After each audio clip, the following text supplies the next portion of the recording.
오늘 우리에게 주신 하나님 말씀 함께 보도록 하겠습니다. 출애굽기 19장 5절의 말씀입니다. 한 절만 우리 목소리에 맞춰서 함께 말씀 읽고 하나님 앞에 영광 올려드립니다. 다 같이 시작. 세계가 다 내게 속하였나니 너희가 내 말을 잘 듣고 내 언약을 지키면 너희는 열국 중에서 내 소유가 되겠고. 아멘. 오늘 말씀의 제목은 혼인식을 준비하라 두 번째 시간입니다.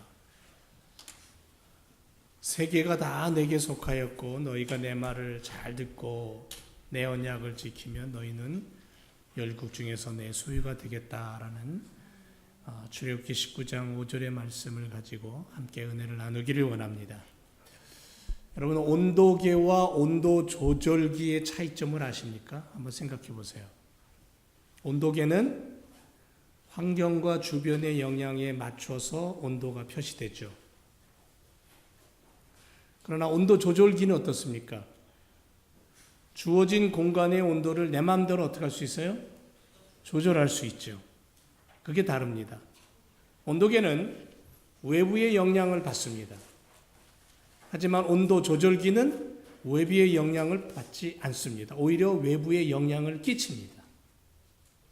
이해하세요? 예. 이해하시면 고개라도 좀 끄덕끄덕해서. 예. 신앙의 삶도 마찬가지죠.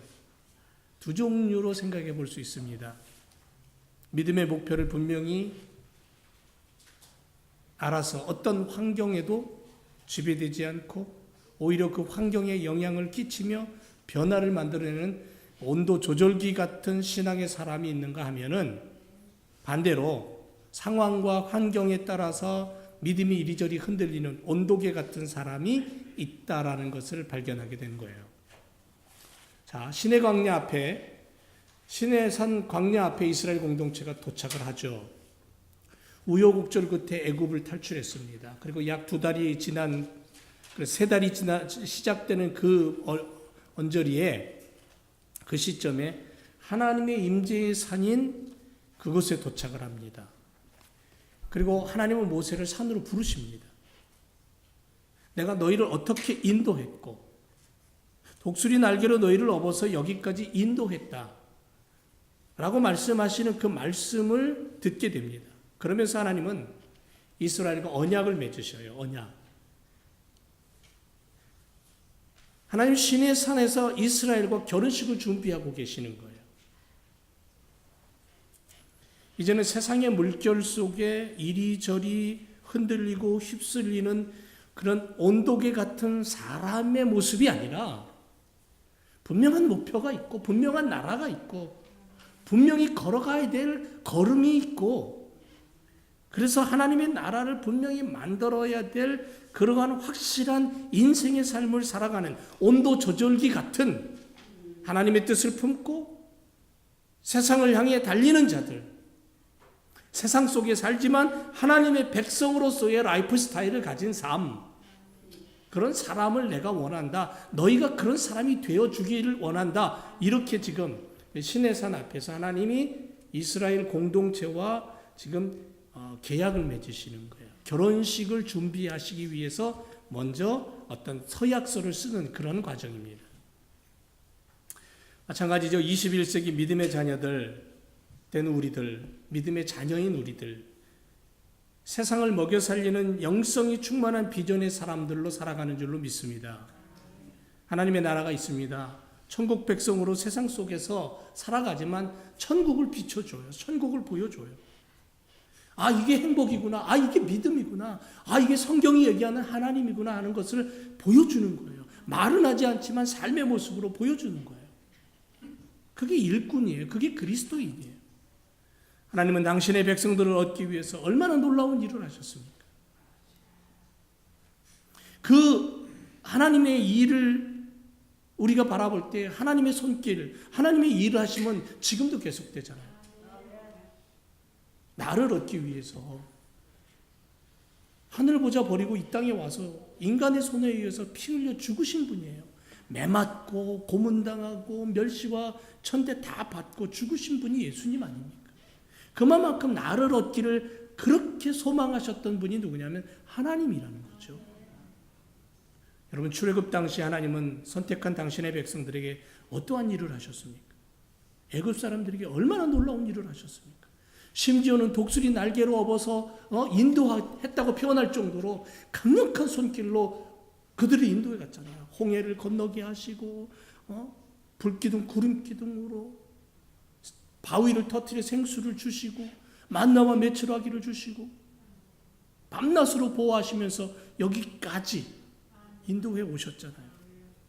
바로 이와 같이 일하시는 하나님의 마음을 느낀다면 우리는 하나님의 일꾼으로 서게 되는 거예요. 하나님을 느끼면 하나님의 일꾼으로 서게 되는 거예요. 이스라엘 백성들과 그래서 언약을 맺으시는 거예요. 유대인들은 하나님의 친백성이 됩니다. 하나님의 언약 백성이 됩니다. 그 언약의 시점은 바로 은총과 사랑이라는 것을 지난 시간에 말씀드렸어요. 그 언약의 시작은 은총과 사랑이다. 하나님의 은총과 사랑이다. 그리고 그 사랑과 은혜는 우리 인생의 첫걸음이 돼야 된다. 그러니까 내가 어머니 뱃속에서 응아하고 이 세상에 태어나는 그 순간 부모의 은혜와 사랑을 입고 살아가는 것처럼 나를 이 땅에 생명을 주시고 내가 하나님의 백성으로 살아갈 수 있도록 해주신 그 시작은 결국은 뭐냐면 하나님의 은혜와 사랑이라는 거예요. 그것밖에 없다는 거예요. 그걸 기억하고 살아가는 게 이 땅을 살아가는 그리스도인들의 가장 기본적인 바탕이 되어야 된다는 거죠. 그렇다면 하나님의 친백성된 성도들의 라이프 스타일, 삶의 방식은 뭘까요? 하나님과 한 가족이 되어 살아갑니다. 하나님을 아버지라고 부릅니다. 그래서 하나님과 함께 한 가족으로, 믿음의 가족으로, 하나님의 백성으로 결혼식을 하고 하나님의 집안 식구가 되어 그렇게 살아가는 우리들이 그렇다면 이 땅을 살아갈 때에 무엇이 필요할까요? 어떻게 살아가야 됩니까? 저마다 자신들의 스타일이 있죠. 자기의 스타일을 가지고 살아갑니다. 자기의 타고난 성품을 가지고 자기의 습성대로 그렇게 이 세상을 살아가는 것이 인간입니다. 자신의 스타일이 구겨지면 자존심의 상처를 받게 됩니다. 상처를 받으면 사람은 그걸 지키기 위해서 목숨 걸고 덤벼들죠. 그래서 세상 사람들에게 가만히 보면 각자 자기 나름대로의 스타일을 가지고 나름대로의 인생을 살아갑니다. 믿음 생활하는 성도들은 어떻습니까? 성도들은 성도들만의 삶의 방식이 있어요. 세상 사람들이 하는 방식대로가 아니라 믿음의 사람들은 믿음의 사람들의 방식이 있어요. 그게 성경에서 우리에게 가르쳐주고 있기 때문에 우리는 성경을 보고 성경에서 말씀하신 하나님의 말씀을 듣고 그리고 그 말씀을 가지고 내 삶의 스타일을 만들어가는 거예요. 그게 성도의 삶의 스타일이에요. 성경은 처음부터 끝까지 우리에게 그런 얘기를 합니다. 하나님의 백성으로서의 라이프 스타일이 있다. 다시 오실 주님, 신랑 되신 예수님을 기다리며 살아가는 21세기 오늘 우리들에게 신랑이 오면 무엇을 가지고 신랑을 맞으러 나갈지 그것을 준비하고 그것을 가지고 사는 그리스도인이 되라고 말하는 거예요. 세상이 나에게 악하게 한다고 나도 세상을 향해 악하게 하라는 게 아니에요. 성경의 하나님 그런 하나님이 아니거든요. 그래서 믿음의 사람들은 믿음의 사람들의 삶의 방식으로 살아가야 될 줄로 믿습니다. 그런데 그걸 알아야지 살죠.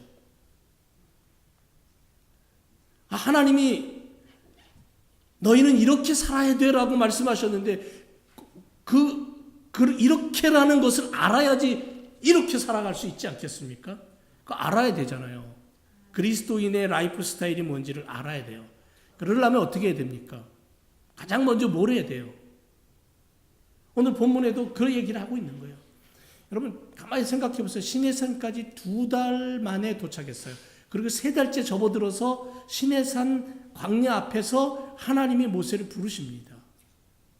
근데 그 2달 동안 꽉 찬 2달 동안 애굽을 탈출해서 여기 하나님이 부르시는 그 산까지 오는 과정 속에 수없이 배반합니다.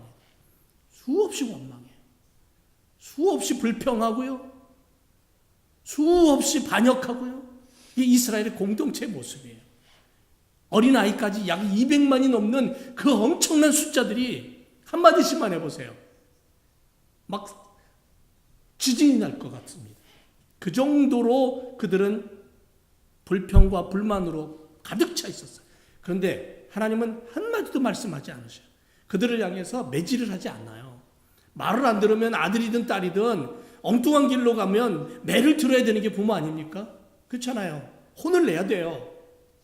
그런데 하나님은 그 2달 동안 전혀 아무 소리 하지 않으셔요. 그리고 그들이 원하는 대로 다 해주셔요. 목마르다 그러면 물을 주시고, 배고프다 그러면 먹을 걸 주시고, 춥다 그러면 불을 주시고, 덥다 그러면 구름을 주셔서 시원하게 해주시고, 앞에 가로막힌 뭐가 있잖아요. 다 해결해 주셔요. 다. 그리고 여기까지 와요. 그런데 이 시내산 앞에서 하나님은 그들과 법을 주셔요. 그리고 법을 받은 그 이후에는 그들이 여전히 엉뚱한 짓을 하고 여전히 잘못된 행동을 하고 여전히 못된 짓을 하면 그때는 하나님이 혼을 내셔요. 매를 드셔요. 성경을 우리가 보면서 하나님의 마음이 무엇인가, 하나님의 방법이 무엇인가를 우리는 깨달아야 돼요. 그래서 성도들의 삶의 방법이 뭐냐, 인생을 살아가는 성도들의 인생의 삶의 방식이 뭐냐, 라이프 스타일이 뭐냐 했을 때에 그거는 성경을 통해서 하나님을 들여다볼 수 있어야만이 가능한 거예요. 하나님을 들여다보고 하나님의 음성에 귀를 기울이고 하나님의 뜻을 간파해야 내가 이 땅을 살아갈 때 성경이 얘기하는 신앙인의 삶의 모습으로 살아갈 수 있지 않겠어요? 그래서 오늘 본문에 뭐라 그러냐면 세계가 다 내게 속했다라는 거예요. 이스라엘 백성들만을 위한 하나님이 아니라는 거죠. 출애굽한 히브리 민족만을 위한 여호와가 아니에요. 온 세상을 향한 하나님이에요. 온 인류 공동체가 하나님의 자녀라는 거죠. 그래서 여기서 분명히 성경은 우리에게 이렇게 얘기합니다. 세계가 다 내게 속했다. 세상 모든 것이 다 내 것이다. 내가 주장하고 내가 관리한다. 비록 나를 향해서 평생을 반역을 하고 등을 돌리고 외면하는 인생이 있다 할지라도 그 인생도 내가 관리한다. 내 자녀다. 이렇게 말씀하시는 거예요. 세계가 다 내게 속하였나니 그러면서 하시는 말씀이 내 말을 잘 들어야 된다. 이게 첫 번째 조건이에요. 신랑을 맞이하는 신부가 반드시 기억해야 될 것은 약속이에요. 신랑 신부가 결혼하기 전에 자신들의 뜻과 자신들의 비전과 자신들의 이야기를 나누면서 서로 마음이 합쳐져서 약속을 하고 그리고는 결혼식을 하는 거 아니에요. 그리고 평생을 살아가잖아요. 근데 문제는 뭐냐면 예수님은 우리와 나눈 약속의 이야기는 절대 잊어버리지 않으셔요. 왠 줄 아세요? 우리의 머리카락이 몇 개인지까지 알고 계셔요. 하루에 내 머리카락이 몇 개 빠지는지까지 기억하시는 분이에요. 세밀하신 분이에요. 절대로 잊어버리지 않아요. 근데 문제는 우리들이에요. 왜? 우리는 너무 쉽게 잊어버려요. 너무 간단하게 약속을 던져버려요. 너무 가볍게 새끼손가락 걸고 반지 끼워주고 100년 함께 하겠다고 약속을 했지만 금세 마음이 바뀌기도 하잖아요.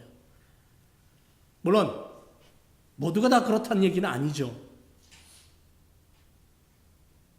때로는 원하든 원하지 않든 어떤 심각한 문제와 상황과 이런 것들이 삶에 끼어들면서 약속이 깨질 수밖에 없는 상황이 올 수도 있어요. 이게 왜냐하면 우리가 사는 세상 완전하지 않다라는 거예요. 때로는 내 마음을 내가 주체하지 못하는 어둠의 세력이 우리를 끌고 가고 있다는 것을 우리는 기억해야 된다는 거예요. 인간은 그럼 거룩함보다는 거짓과 욕망을 더 선호해요. 아무리 단단하게 무장하고 온도 조절기처럼 믿음의 삶을 굳건히 산다고 해도 그렇게 살아가다가도 순간적으로 온도계처럼 행동하고 변화되는 내 모습을 발견하기 때문에 그래요. 믿음이 좋아서 온도 조절기처럼 세상의 모든 것들을 내 신앙으로 조절해 가면서 성경 말씀대로 살아가지만 그러다 때로는 한순간 어떤 삶의 구렁텅이에 빠지면 나도 모르게 세상의 온도에 맞추고 내가 온도계가 되어버리는 그런 모습을 우리는 느낄 때가 많다라는 거죠. 그래서 절실하게 우리에게 필요한 건 뭐냐면, 정말 간절히 우리들에게 필요한 게 뭐냐면 말씀이라는 거예요. 말씀. 우리는 인생을 살아가면서 참 많은 위기를 느낍니다. 참 많은 어려움을 만날 때가 있습니다. 그럴 때마다 거기서 빠져나올 수 있고 거기서 이겨낼 수 있는 방법은 말씀밖에 없어요. 히브리서 4장 12절에 이렇게 말합니다. 하나님의 말씀은 살았고 운동력이 있어 좌우에 날선 어떤 검보다 예리하여 혼과 영과 및 관절과 골수를 찔러 쪼개기까지 하고 또 마음의 생각과 뜻을 감찰한다 그랬어요. 하나님의 말씀을 잘 듣는 백성이 하나님의 백성이에요. 물론 하나님의 말씀을 잘 안 들어도 하나님의 백성이긴 맞아요. 하지만 하나님의 말씀을 잘 듣는 것은 귀 기울여 그분이 무엇을 말씀하시고 그분의 의도가 무엇이고 그분이 무엇을 나에게 요구하시는가, 내가 그것을 듣고 깨닫고 찾고 발견해서 실천할 때에 진짜 하나님의 영광을 드러내는 거예요. 200만이라는 사람 중에 하나님은 오직 한 사람을 들어서 쓰셨어요. 모세. 왜? 모세는 하나님의 음성을 들었어요. 하나님의 말을 들었어요. 백성들이 수없이 불평하고 원망하고 위기 속에서 고통 속에서 울부짖을 때 모세는 하나님 앞에 엎드려 하나님의 음성을 듣기 위해 귀를 열었어요. 여러분, 간단한 시험 문제를 제가 하나 낼게요. 우스워 보이지만 웃고 넘길 수 없는 그러한 의미가 담겨 있습니다. 문제. 여러분 답을 내야 돼요. 제가 문제 냅니다. 아버지가 심부름을 시켰습니다. 이 심부름을 꼭 해야만 합니다. 어떻게 하는 것이 가장 지혜로운 방법이고 멋진 방법일까요? 1번, 말로 할 때 한다. 2번, 조금 얻어맞고 한다. 3번, 많이 얻어맞고 한다. 4번, 끝내 버티다가 쫓겨난다. 여러분 몇 번 할 거예요? 예? 1번이요? 진짜죠?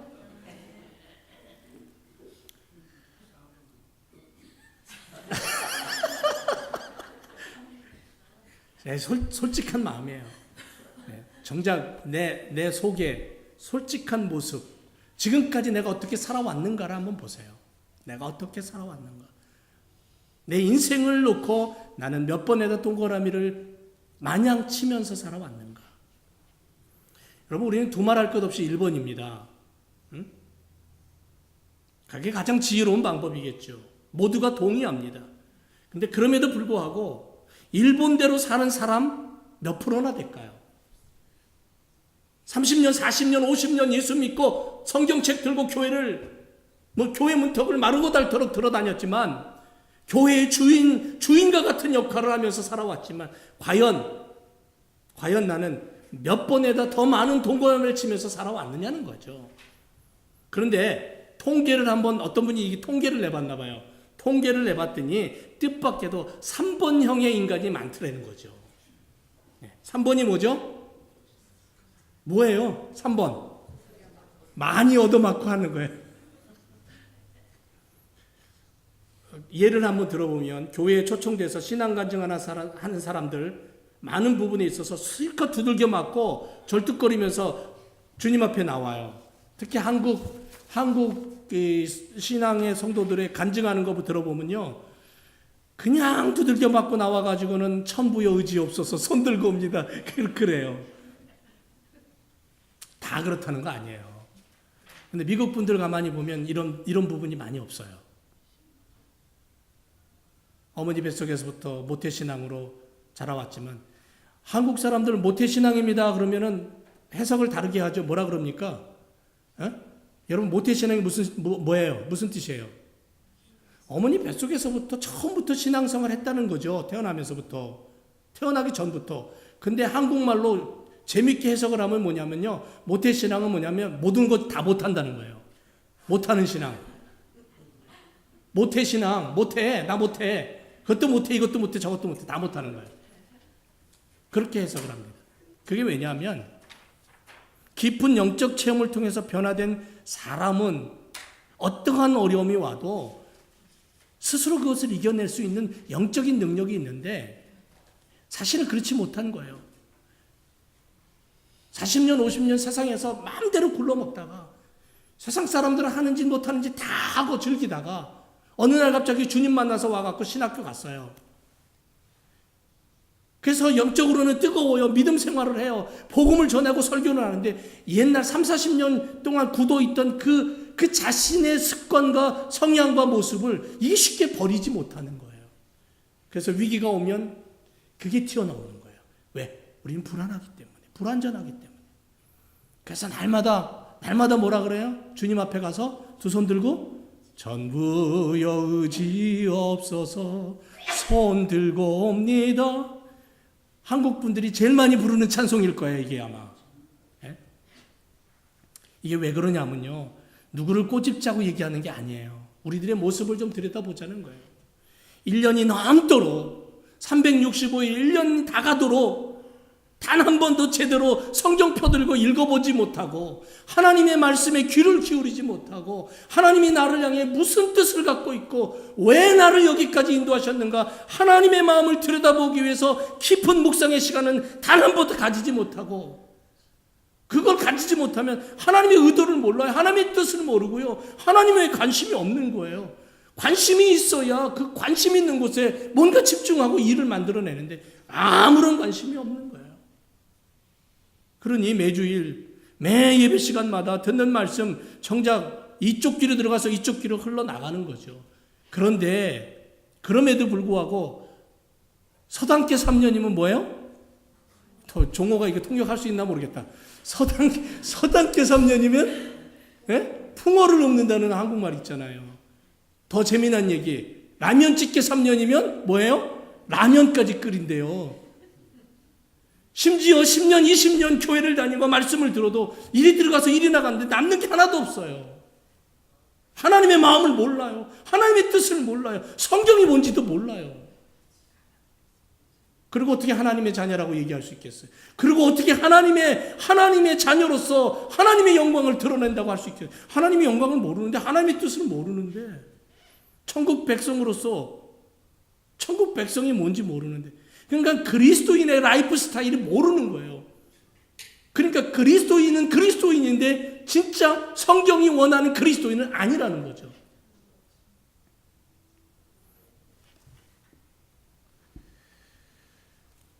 저는 가끔 교회 마당 한쪽 구석에 상큼하게 또는 섹시하게 자신의 자태를 자랑하는 이 꽃들을 카메라에 담을 때가 있습니다.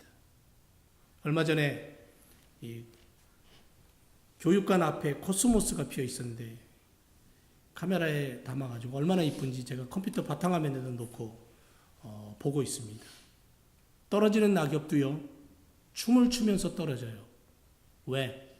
한 해를 지켜주신 주님께 감사하는 노래를 부르는 것 같아요. 아니, 제가 볼 때, 여러분들 말고 제가 볼 때 카메라 렌즈를 통해서 나의 눈에 보이는 그런 것들이 바람결에 주님을 찬양하는 듯한 느낌을 제가 받는다는 거죠. 그러면서 저는 저를 생각해요. 가끔 가슴 한복판에 주님을 모시고 산다고 그렇게 고백하고 그 음성을 즐겨 듣기를 원하고 성경을 펴들고 주님의 말씀의 숨결을 느끼기를 원하지만 들꽃이 춤추는 모습처럼 그 잎사귀가 주님을 노래하는 것처럼 나는 그렇게 주님을 노래하며 살아갈까? 그렇게 주님 앞에 예배할까? 떨어지는 낙엽이 흔들리는 모습이 하나님을 향해서 예배하는 것 같은데 나는 그렇게 못한다. 그런 느낌을 받을 때마다 참 나 스스로를 돌아보게 됩니다. 사랑하는 성도 여러분, 우리 하나님의 백성입니다. 내가 싫든 좋든 내가 인정하든 인정하지 않든 나는 하나님의 자녀예요. 하나님의 형상을 닮았어요. 그러므로 하나님의 말씀에 귀를 기울이고 가슴을 들이대고 내 영을 주관하시고 내 삶을 이끌어 가시는 주의 음성 앞에 내 귀를 쫑긋이 세우고 내가 눈을 뜨고 내가 입을 맞춘다면 내 인생이 더 풍성하고 내가 더 소망 가운데 천국을 바라보며 살아갈 수 있지 않을까요? 어느 날 주인님이 개똥이를 부릅니다. 개똥아, 너 심부름 하나 해줘야 되겠다. 저 건넌 마을 김서방님 집에 좀 다녀오너라. 그랬더니 예 하고는 사라져버렸어요. 한참 후에 개똥이가 나타났습니다. 주인님, 김서방 댁에 다녀왔습니다. 헐레벌떡하고 주인님 앞에 나왔어요. 그런데 땀을 뻘뻘 흘리고 숨이 차도록 달렸습니다. 시간도 흘러갔습니다. 지치고 힘듭니다. 그런데 모든 것이 값어치가 없었어요. 다녀오긴 다녀왔어요. 하긴 했어요. 시킨 일을 했어요. 그런데 왜 가야 되는지, 무엇을 해야 되는지 주인의 말을 귀담아 듣지 않았다는 거예요. 순종하긴 했어요. 그런데 제대로 된 순종이 아니죠. 칭찬해 줄 수 있겠습니까? 여러분 같으면 칭찬 못 해줘요. 혼납니다. 입술로는 화려하게 영광을 말합니다. 그런데 가슴에 여전히 나 자신이 왕이에요. 내가 나를 주장하고 내 욕심대로 살아가는 거예요. 내 영혼의 주인 되시는 주님을 모시고 살지 못하고 여호와는 나의 목자시니 내게 부족함이 없다고 고백한 시편의 저자처럼 다윗처럼 내 인생의 주인은 여호와입니다. 하나님 앞에 귀를 기울이고 무릎을 꿇고 말씀을 펴들고 진실하게 엎드려 기도할 수 있는 그러한 모습을 갖지 못하고 하나님의 거룩한 통치권을 향해서 우리는 어쩌면 베트공처럼 빨치산처럼 그렇게 출몰하는 그러한 모습을 그런 교만을 버리지 못하고 내가 내 인생을 주장하며 살아가고 그러고 살아가지는 않는지 하나님의 말씀에 귀를 기울인다는 것이 뭐예요? 귀를 기울이지 않으면 나는 여전히 내 인생을 내가 살아가는 거예요. 하나님하고는 관계없는 거잖아요. 하나님의 뜻은 모르잖아요. 여러분 노예도 주인의 말을 경청하고 듣습니다. 품삯을 바라는 일꾼도 마찬가지고요. 우리는 노예도 아니고 품꾼도 아닙니다.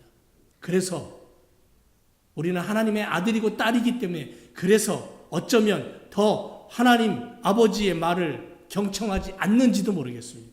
들으려고 하지 않는지도 모르겠습니다. 아들, 딸, 자식 키워보면 때로는 부모 말 무시하고 부모 말 안 듣는 경우도 있잖아요. 그렇다고 해서 아들이 아니고 딸은 아니지 않습니까?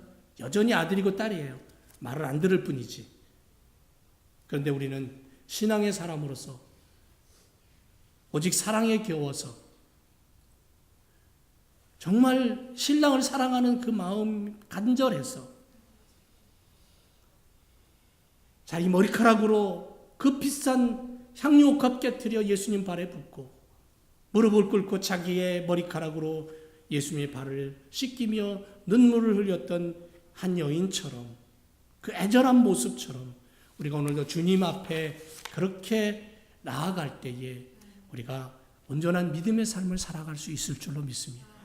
이 믿음이에요. 이런 믿음을 가졌으면 참 좋겠습니다. 여러분, 자녀의 순종이 대가를 바라거나 강요함으로 일을 처리하는 것이 아닙니다.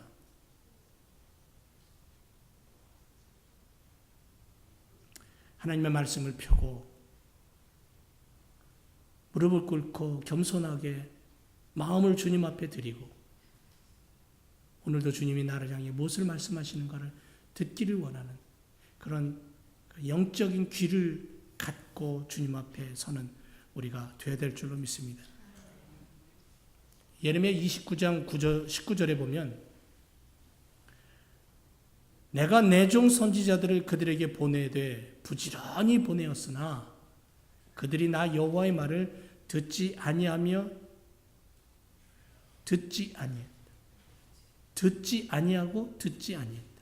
예레미야 35장에 가면요. 레갑의 아들 요나답이 그 자손에게 포도주를 마시지 말라 한 그 명령은 실행되었다 그랬어요. 그런데 그 선조의 명령을 순종하여 오늘날까지 마시지 아니했는데 내가 너희에게 말하고 부지런히 말하여도 너희는 나를 듣지 않았다라고 말합니다. 귀를 막아버린 거예요. 내가 그들에게 말하여도 듣지 않았다. 이스라엘 백성들을 향해서 하나님 그렇게 말씀하시는 거예요.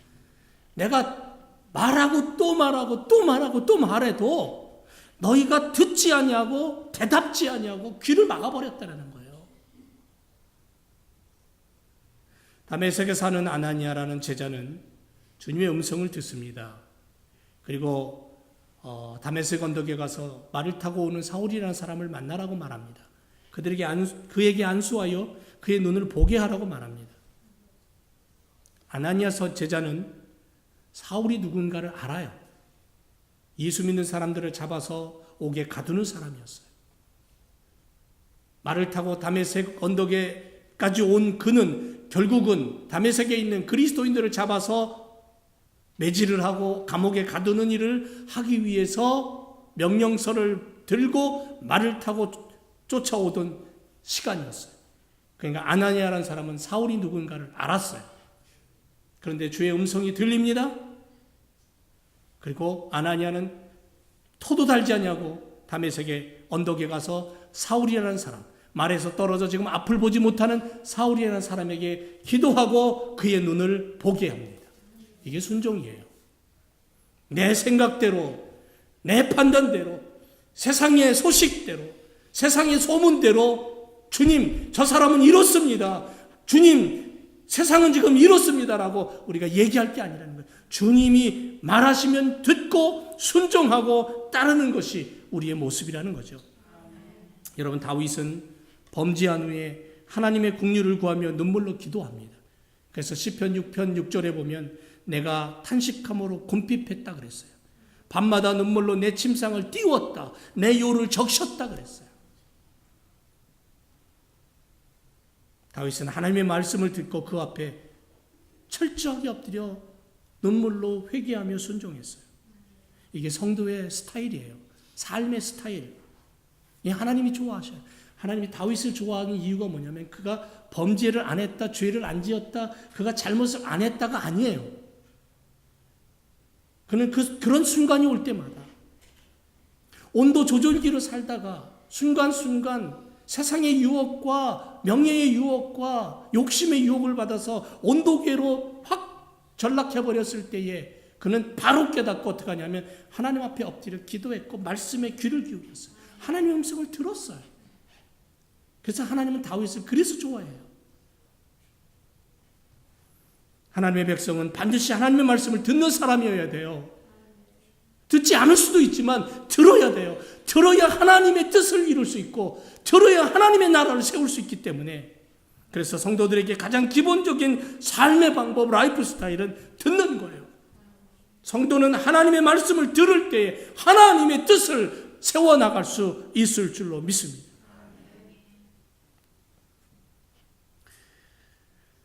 말을 안 들으면 정말 여러분은 어떨지 모르지만 저 같으면 야구방망이를 두들겨 패면 좋겠어요. 이게 그러면 또 큰일 나겠죠, 미국에서는. 근데 주님은 그런 방식을 안 쓰셔요. 주님은 그렇게 안 하셔요.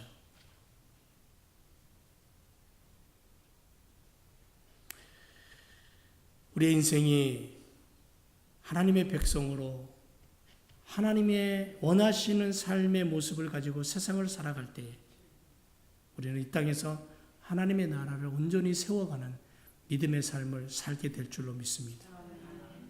교회를 온전히 세워가고 가정을 온전히 세워가고 자녀들이 꿈을 향해 달려갈 수 있도록 밑거름이 되어주고 사랑하는 제일교회 성도 여러분, 신부된 오늘 우리 성도들이 붙잡아야 될 것은 약속의 말씀입니다.